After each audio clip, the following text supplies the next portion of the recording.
Uhali gani mwanamichezo wa jukwaa la michezo, karibu katika chaneli yetu ya JLM tupate kuangazia habari za kimichezo zikiwemo nakala, dokezo na takwimu mbalimbali za kisoka.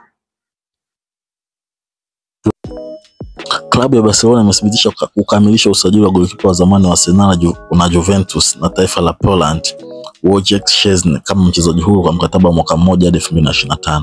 Na shirikisho la mpira la Senegal ZFA litangaza kuachana na kocha Aliou Cisse baada ya kuwaongoza Simba wa Teranga kwa kipindi cha miaka 9. Mkongo John Terry afafanua hili zaidi ya mashabiki wa Chelsea wanaodai Thomas Tuchel ndiye kocha bora katika historia ya Chelsea. Hapana rafiki zangu, hilo sio kweli. Kila mmoja anajua kocha yupi ni bora katika historia ya Chelsea. Alinitengeneza mimi, Lampard, Drogba na kutuambia sisi ni bora, iwe ni kweli anaamini au la. Sijui kuhusu hilo, lakini alikuwa ni kocha bora. Wakati alipowasili Chelsea, tulikuwa tukifanya mazoezi ya mtindo fulani, na hiki ndicho ninachokiona kwa makocha wa sasa hivi. Watu hawatambui alichokuwa akikifanya nyuma, alikuwa mbele ya mchezo kimbinu. Siku moja alituambia kikosi cha Barcelona siku mbili kabla ya kucheza nao pale Barcelona alipokuja kutangaza kikosi chao, kila mmoja katika chumba cha kubadilishia nguo alipigwa na butwaa. Katika hali hiyo, tuliamini tunakwenda kushinda mchezo huo. Kocha huo si mwingine ni Jose Mourinho akiwa na Chelsea. Ni story ambayo haiwezi kuisha. Golikipa wa Barcelona Szczesny anasema ujio wake Barcelona umechangiwa pakubwa na Lewandowski. Anasema alikuwa mtu wa kwanza kuwa na hili wazo katika akili yake ya kujaribu kunishawishi mimi kujiunga na Barcelona. Huko Antonio Rudiger akimwongelea mshambuliaji Haaland anasema nafikiri mimi ni beki wa zama za kizamani ambaye ninapenda kupambana na washambuliaji kama yeye. Ni mtu hatari. Sielewi ni nini anakula au kufanya, lakini yupo njema, ana nguvu.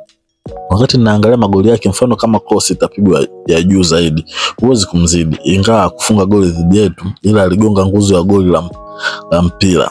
Ni ngumu kujiandaa peke yako, lakini unatakiwa uwe tayari kwa mapambano ya kimwili na usimwachie nafasi kubwa nyuma yako, kwa sababu ni mtu hatari zaidi. Pia na kama utasema ukimbizane naye itakuwa ngumu, kwa sababu akitanua mikono yake lazima utatupwa kando. Kuna watu wachache wakabiliana nao hivyo kimwili kama Van Dijk, Saliba na mimi. Akamalizia kwa kucheka.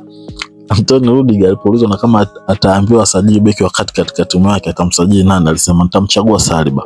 Na furaha sana na Militao, lakini mchezo mingi sana tungependa mzunguko. Kwa hiyo hapo ningependa uchaguzi wa Saliba, itakuwa vyema. Rudiger pia akaongezea kwa kumtaja mchezaji bora ambaye amewahi kucheza naye ni Karim Benzema. Ningeweza kumtaja Modric, Kroos au Hazard, lakini nimechagua kwenda upande wa Karim. Pia akaulizwa tatu bora na beki wakati kwa sasa duniani, akijitoa yeye. Sitataja kwa mtiririko, ila kuna Saliba, Van Dijk na Gabriel.